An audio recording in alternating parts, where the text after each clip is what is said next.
뭐 북한과 러시아가 아무리 뭐 부인을 하거나 인정 안 네. 한다고 해도 확인되는 것들이 있을 거니까. 그렇죠. 근데 북한이 파병을 감행하면서까지 네. 이제 한반도가 약간 실질적 위협 국가로 네. 들어가게 된 건데 네. 북한이 진짜 노리는 거는 어떤 게 있을까요? 북한이 이제 노리는 것은 우리가 이제 이번에 북한이 러시아의 군인들을 파병하면서 실질적으로 이제 한반도의 상황이 좀 많이 고조되는 것 같아요. 예. 어떤 식으로든 우리나라가 러시아 우크라이나 전쟁에 관여할 수밖에 없는 그런 상황이 될 것 같아요. 그게 예. 작게는 이번에 국정원이 발표한 것처럼 북한 쪽에서 러시아로 넘어가는 어떤 물자들이라든가 병력 수송에 관한 정보들을 수집하고 공유하는 것이 될 수도 있겠고, 네. 크게는 정말 살상 무기가 우크라이나에 해야만 하는 그런 상황이 벌어질 수도 있지 않겠습니까? 예. 근데 이제 북한이 이렇게 파병까지도 하고 있는 것은 이제 기존에는 북한이 이제 무기들을 상당량 제공했다라는 것들은 잘 알려진 사실이고, 이번에 이제 그 군인들까지 직접 파병을 했는데, 예. 이것은 이제 이렇게까지 하는 이유는 그런 겁니다. 북한 정권 입장에서는 러시아 우크라이나 전쟁이 상당한 호재가 된다. 호재가 된다. 네, 왜냐하면 러시아는 북한에 필요한 모든 것을 제공할 수 있는 몇 안 되는 나라 중에 하나입니다. 예. 네, 그것이 이제 식량 원유로부터 시작해서 첨단 군사 기술, 그리고 첨단 군사 장비, 이런 거에 이르기까지 북한이 지금 필요로 하고 있는 모든 것들을 제공할 수 있는 나라이기 때문에, 네. 이제 이렇게까지 이제 북한이 깊게 관여하고 있는 것이다라고 보고 있고, 그리고 또 한편으로는 병력을 지금 1만 2천 명 규모를 파병하기로 약속했다고 하지 않습니까? 북한이랑 러시아가. 예. 그렇다고 한다면은 이 군인들이 파견됐을 때 받게 되는 인건비라든가 여러 가지 뭐 사망 보상금이라든가 이런 것들을 추산해봤을 때 1만 명 규모면 1년에 거의 대략 1조 규모에 달하는 1조 원 정도. 1조 원 정도에 달하는 예. 자금을 확보할 수 있는 그런 또 어떤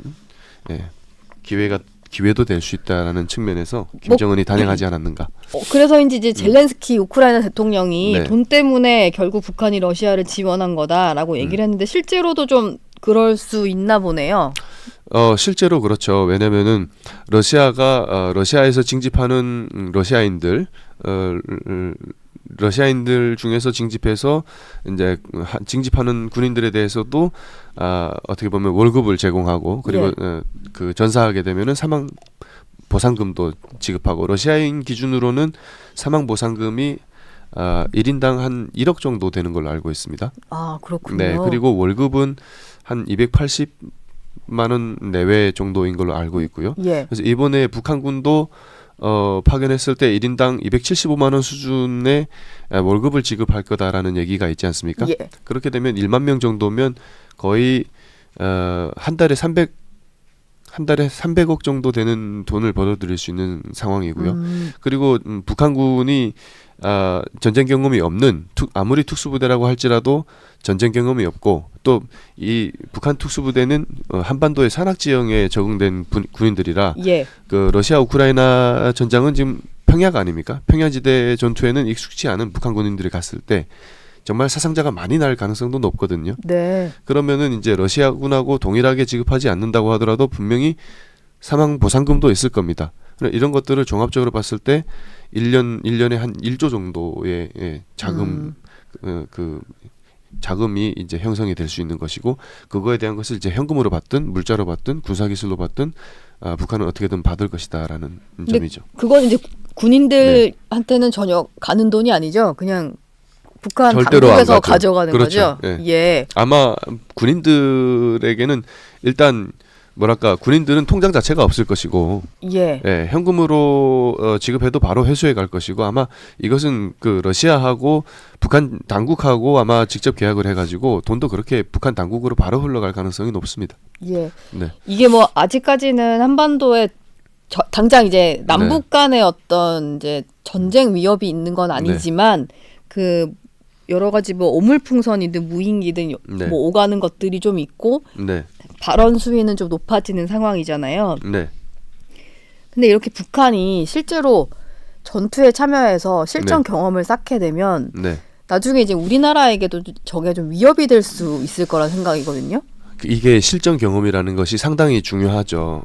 우리가 이제 세계에서 세계적으로 미군이 가장 강한 군대인 것이 실전 경험이 가장 많은 군대이기 때문에 물론 이제 장비들도 첨단 장비들을 갖추고 있고 하지만 그래도 그 실전 경험이라는 것은 너무나도 중요한 부분이고 그래서 북한군도 분명히 이번에 러시아 우크라이나 전쟁에 참전하게 된다 그러면 그 첨단 장비들을 활용하고 또 전쟁 실전을 겪으면서 많은 경험들을 축적할 거라고 봅니다. 그래서 이런 것들이 나중에 한반도 유사시 상황에서 우리에게는 아주 불리한 그런 상황으로 작용할 가능성은 아주 높은데 그렇기 때문에 저는 우리나라가 이 부분에 대해서 좀 적극적으로 대응을 해야 된다라고 보고 있습니다. 어떤 거냐면 여러 가지가 있겠지만은 그 중에서도 저는 추천드리고 싶은 것이 우리가 우크라이나에 대북 학성기 방송을 제공하는 걸 아주 적극적으로 검토해야 된다. 우크라이나에. 이제 보십시오. 대북 학성기 방송은 살상 무기가 아니지 않습니까? 그렇죠. 그래서 제공하는 데에 있어서도 큰 제한이 없을 겁니다. 그래서 만약에 우크라이나에 제공한다 그러면 이 기회를 통해서 대북 학성기 방송이 실제 북한 청년 군인들에게 얼만큼 효과가 있는지도 테스트할 수 있고 만약 그 효과가 발생한다 그러면 그 아주 최상으로 기대할 수 있는 그 효과는 북한군 전체가 귀순하는 거예요. 지휘관이 아예 부대를 이끌고 귀순하는 케이스가 있을 수도 있다. 그러지 않더라도 다량 귀순할 수도 있는 거죠. 만약에 북한군에서 귀순 목적으로 이탈하는 병사들이 발생한다. 그러면 러시아군하고 북한군이 전부 다 무력화되는 겁니다. 왜냐하면 북한군이 탈영하게 되면은 러시아군은 이걸 쫓으러 가야 돼요. 그럼 그만큼 병력이 전선에서 이탈하는 거죠. 그래서 러시아군,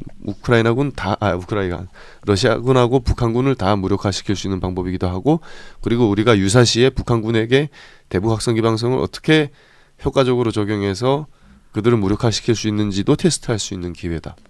그러면은 지금 그 북한군이 배치된 지역, 그 인근 지역에 우크라이나 쪽에서 지금 우리가 하고 있는 대북 확성기 같은 방송을 계속해서 계속 틀어주는 거죠. 좀 이탈을 유도하는 식으로. 이탈을 유도하는 거고 이제 한국에 대한 문화, 글로벌 문화 이런 것들도 알려주고 그리고 이탈하는 방법을 알려주고.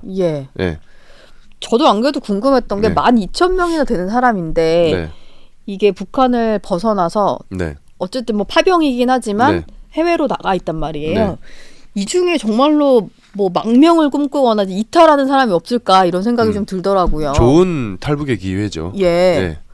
탈북을 약간 이 중에서 뭐 다 남아있진 않을 수가 있겠네요. 12,000명이. 그렇죠. 그렇게 되면은 북한이 실전 경험을 축적해가는 것도 이제 우리가 그 제약을 걸 수도 있고 그리고 그렇게 만약에 정말 성공해서 많은 북한군이 이탈한다 그러면은 김정은이 무서워서 병력을 추가 파병하겠습니까? 못하지 않겠습니까?